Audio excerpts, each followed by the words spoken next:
Friends, మీకు ఒక మంచి టేస్టీ పచ్చడి రెసిపీని షేర్ చేస్తున్నానండి. చాలా చాలా రుచిగా ఉంటుందన్నమాట. ముఖ్యంగా దీన్ని పచ్చి టమాటాలతో చేస్తాం, గ్రీన్ టమాటాస్ తోటి. మామూలుగా అయితే పండు టమాటాలతోటి మనం రకరకాల రెసిపీస్ చేసుకుంటాము. దాంట్లో ఫేమస్ ఏంటంటే టమాటో చట్నీ.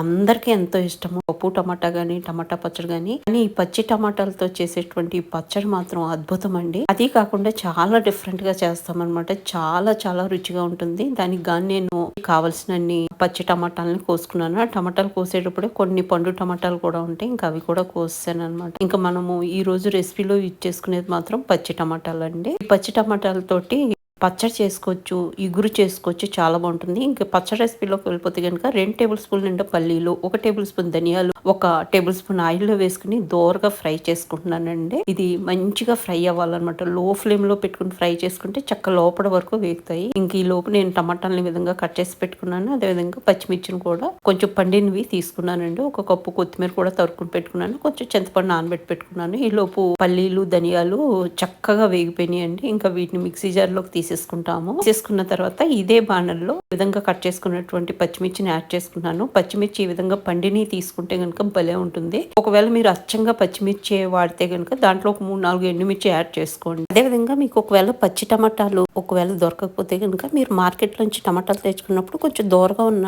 టమాటాలని సెలెక్ట్ చేసుకోండి, సరిపోతుంది. పచ్చిమిర్చిని కూడా చక్కగా దూరగా వేపుకుంటున్నానండి. ఇంత మీన్ టైం పక్కకు తీసి పెట్టుకున్న ధనియాలు, పల్లీల్ని గ్రైండ్ చేసుకున్నానండి. వేపించుకున్న పచ్చిమిర్చిని కూడా ఇందాక మనం గ్రైండ్ చేసుకున్న మిక్సీ జార్ లోకి వేసేసుకుంటాము. వేసుకున్న తర్వాత కొంచెం చల్లారనేస్తాము. ఇంత మీన్ టైమ్ ఇదే బాణలు కట్ చేసుకున్నటువంటి పచ్చి టమాటా ముక్కలను యాడ్ చేసేసుకున్నామండి. కొత్తిమీరని యాడ్ చేసుకున్నాము. 1 టీ స్పూన్ పసుపు, రుచికి సరిపడా సాల్ట్ కూడా యాడ్ చేసేసుకుని మొత్తం అంతా మిక్స్ చేసుకుంటూ టమాటా ముక్క సాఫ్ట్ అయ్యే వరకు మనం ఉడికించుకుంటామండి. ఒకసారి మొత్తం అంతా మిక్స్ చేసేసుకున్న తర్వాత మూత పెట్టేసుకుంటే మనకి చక్కగా ఉడికిపోతుంది అనమాట. టమాటాలోంచి ఆటోమేటిక్ గా వాటర్ రిలీజ్ అవుతుంది. పైగా సాల్ట్ కూడా యాడ్ చేసాం కదా.